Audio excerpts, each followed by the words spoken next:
Agibou, bonjour chers amis followers de la chaîne YouTube Lastleaks et bonjour chers lecteurs du site internet lastleaks.fr. Bienvenue à ce 19e numéro de votre émission Roundup. Bonjour chers followers, merci de nous suivre sur la chaîne lastleaks.fr et sur la chaîne YouTube du site éponyme. Merci du soutien que vous nous manifestez. Continuez à vous abonner en cliquant sur le pouce et partager la vidéo de manière à bien la positionner. C'est tout le soutien qu'on attend de vous. De notre côté, on essaye de faire au mieux pour vous donner lecture de l'actualité avec les limites objectives que ça implique. Une émission que nous démarrons aujourd'hui sur une note de tristesse. Nous nous sommes réveillés vraiment tous émus d'apprendre un accident mortel qui a causé la mort de 41 personnes selon les chiffres du directeur de l'hôpital régional et 54 selon un journaliste de la radio-télévision nationale sénégalaise. Et dans tous les cas, il y a eu au moins une quarantaine de morts et près d'une centaine de blessés. Un accident grave qui nous interpelle tous sur notre comportement. Qu'est-ce que tout cela t'inspire? Oui, en effet, c'est un accident douloureux et une tragédie de plus que nous connaissons et auquel finalement on peut dire que nous sommes habitués. Depuis le bateau de Joola, combien de tragédies sont survenues.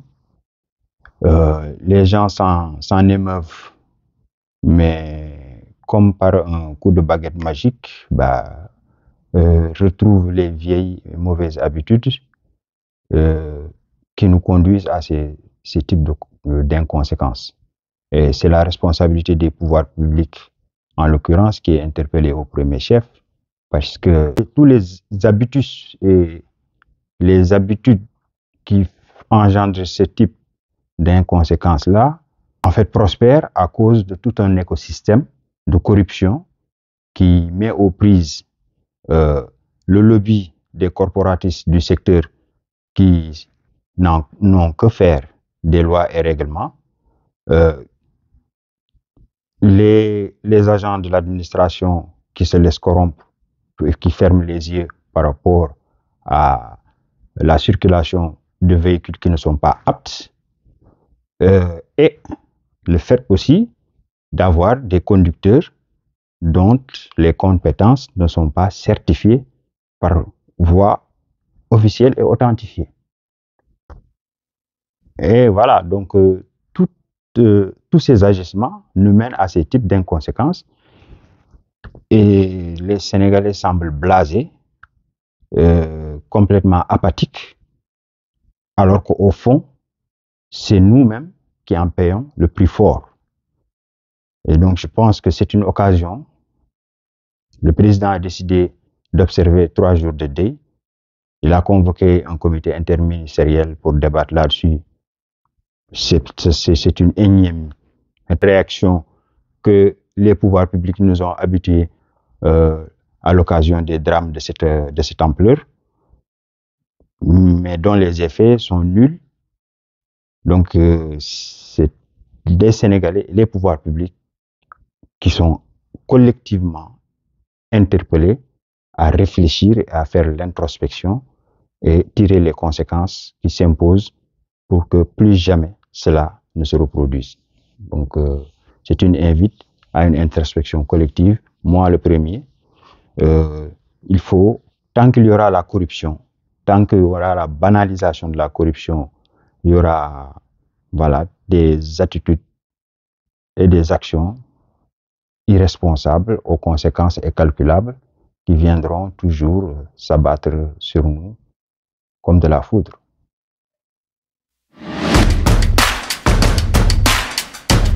Dans la foulée de l'actualité triste et morne, il y a aussi notre confrère, Pape Alé Niang, qui poursuit toujours sa grève de faim et qui est dans un état inquiétant, vraiment. Un état qui a fini par alarmer tous ses sympathisants, mais même au-delà de ses sympathisants, tous les citoyens sénégalais épris de justice qui le soutiennent et qui n'aimeraient vraiment pas qu'il perde la vie dans ce combat. Il y a eu une mobilisation hier samedi à Paris, à la place de la Bastille, mais c'était une mobilisation timide. Il n'y a pas eu beaucoup de monde et pourtant... C'est vrai qu'il y a un deux poids, deux mesures dans le traitement des affaires judiciaires qui justifie aujourd'hui que Pape Alé en soit réduit à pratiquement se donner la mort. Des députés trafiquants de faux billets qui seraient peut-être dans un pays normal enfermés à vie parce que c'est des crimes économiques aux conséquences incalculables, sont laissés libres de vaquer à leurs activités comme ils veulent. Des trafiquants de passeports diplomatiques, des élus qui plus est, sont libres de vaquer à leur activité, et un journaliste, peu importe le parti pris qu'on peut lui imputer d'un point de vue politique, aujourd'hui se voit privé injustement de liberté dans l'exercice de ses fonctions. Et c'est vrai que la mobilisation n'est pas au rendez-vous à chaque fois que ses souteneurs en formulent la demande ou l'appel. Qu'est-ce qu'on peut y faire d'autre à part moi je comprends parfaitement la posture de Pape Alé Niang personnellement, parce que ça me fait penser à Albert Camus, un texte qu'il avait écrit sur les martyrs. Il disait: les martyrs, chers amis, doivent être préparés à être utilisés, raillés et même oubliés. Quant à être compris, jamais. Donc voilà, lui seul comprend le mal dont il fait l'objet et pourquoi il réagit de la sorte pour, dit-il, préserver sa dignité. Donc c'est tout à son honneur, et les Sénégalais ne devraient pas rester insensibles au message qu'il est en train de transmettre par rapport aux formes de résistance qu'on peut avoir face à l'injustice. Parce que dire que nous vivons dans un régime de justice, c'est la palissade, vraiment. Parce que le régime de Macky Sall aujourd'hui a créé une sorte de méfiance et de défiance à l'endroit de l'institution judiciaire, et ça ne devrait pas être le cas dans un pays démocratique, voilà, et républicain.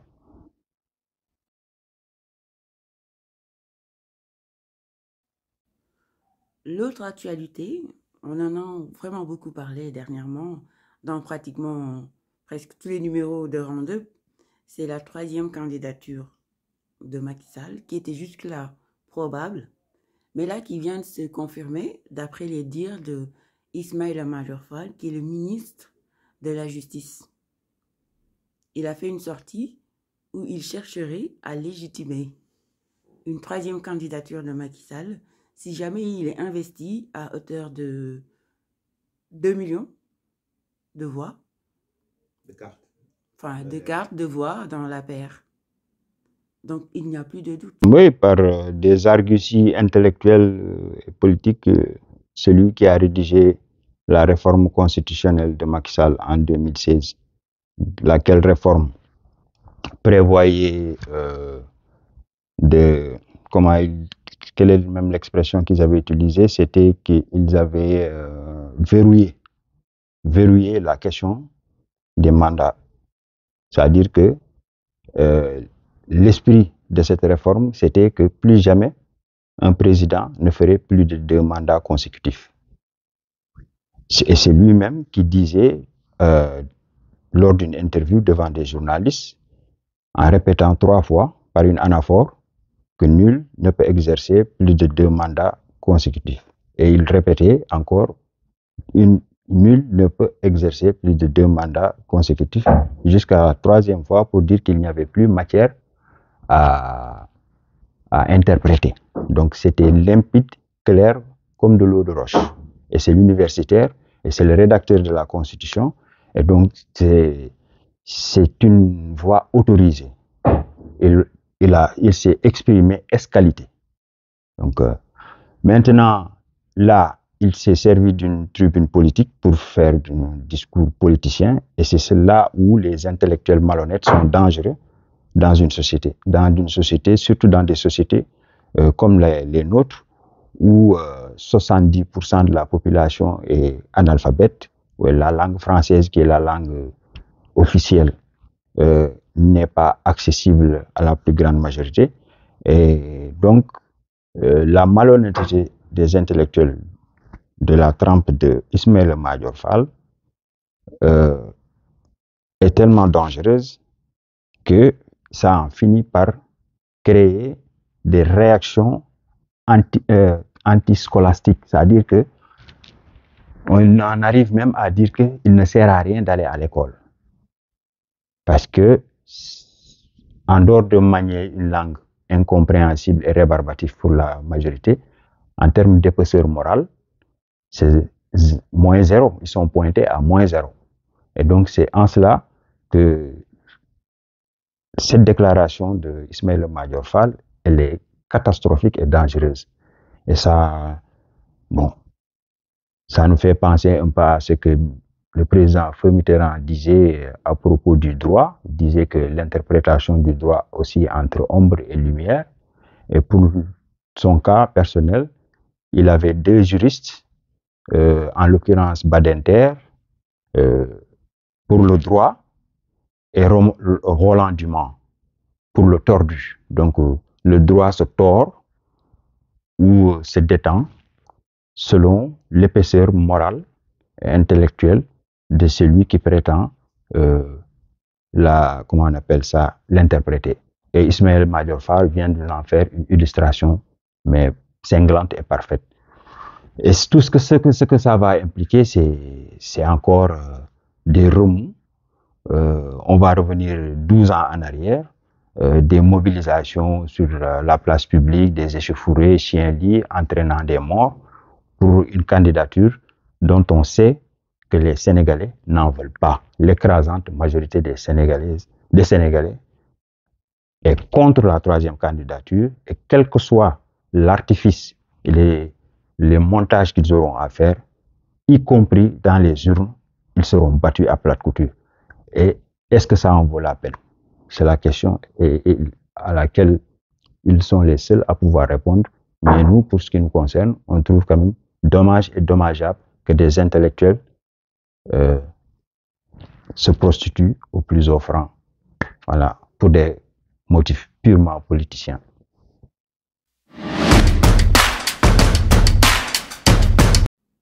Alors enfin, dernier sujet de l'actualité, c'est la sortie de Ousmane Sonko sur des chaînes françaises, en l'occurrence RFI et France 24.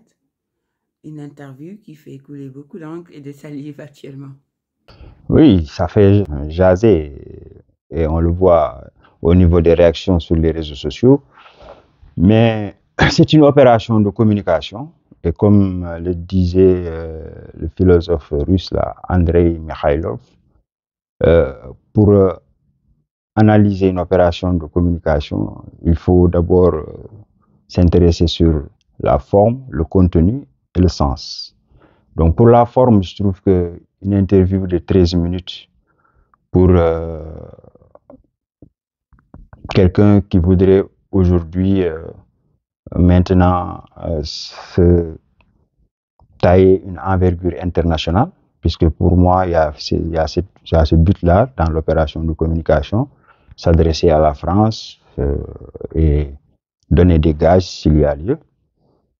Et le contenu, les questions étaient un peu éparses. On a du mal à ressortir un squelette, parce qu'on est parti d'une question d'ADN à la question russe sans fil conducteur, mais donc le contenu n'était pas du tout là. Et le sens, c'était de donner des gages, comme je l'ai dit tantôt, à la France pour se dédiaboliser, et y compris jusqu'à ravaler certains propos qu'Ousmane Sonko avait eu à tenir contre la France et sur laquelle il a été relancé. Mais il a préféré tout simplement circonscrire cette critique à la France par rapport au traitement médiatique que les médias français ont eu à faire sur l'affaire l'opposant à Adji Sarr. Donc cette métonymie, réduire la France à RFI, me semble quand même un peu tiré par les cheveux.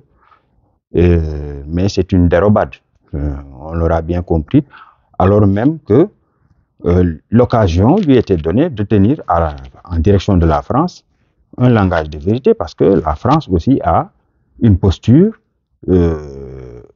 qu'on pourrait qualifier de dictatoriale d'une certaine manière, parce que les principes ne valent que pour ce qu'ils valent, mais quand il y a leur intérêt, et ces principes-là, on peut les jeter aux orties. Il y a eu le comportement de la France, par exemple, sur la crise ivoirienne en 2010 et son comportement sur la crise ivoirienne sur les mêmes problématiques en 2020 est totalement différent. Gbagbo a été condamné et amené à la Cour pénale internationale à la suite d'un contentieux électoral. Celui qui en a bénéficié, en l'occurrence Alassane Ouattara, a violé la Constitution, a réformé la Constitution de manière unilatérale au prix de plusieurs morts, imposé une troisième candidature illégale au prix de plusieurs morts sans que la France ne s'en émeuve. Sur la question malienne, ils ont voulu imposer les accords d'Alger aux Maliens, lesquels accords allaient à terme mener à la partition du Mali. Les Maliens n'en ont pas voulu. Il y a eu un mouvement populaire qui s'est levé et l'armée, heureusement, a sauvé ce mouvement populaire pour je sais pas, éviter justement la partition et l'éclatement du pays. Et la France ne s'y retrouvant pas, les accuse de junte par là, alors qu'au Tchad, on a vu un fils qui tue son père, qui prend le pouvoir alors qu'il n'était pas dans l'ordonnancement juridique, dans la position de pouvoir assurer ne serait-ce que l'intérim. Et la France l'a consacré, Macron lui-même s'est déplacé. Donc tout ça, c'est des questions qui interrogent et qui interpellent la jeunesse africaine et qui commencent à développer une méfiance, voire même une défiance envers la France. Donc s'il y a un sentiment anti-français que les Français semblent conjurer ou combattre d'une certaine manière dans leur précaré, ce n'est pas aux leaders africains d'en répondre, mais c'est à la France de s'interroger par rapport aux contradictions qui sont les siennes.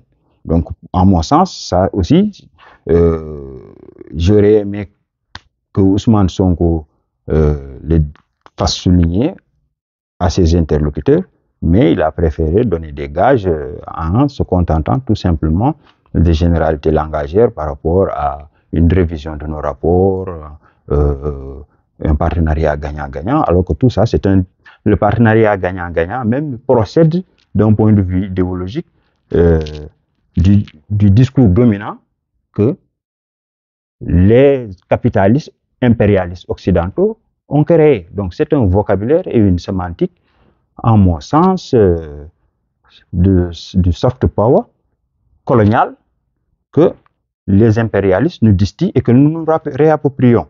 Donc nous, il n'y a pas de partenariat gagnant-gagnant dans une compétition capitaliste, dans un système capitaliste où c'est la concurrence.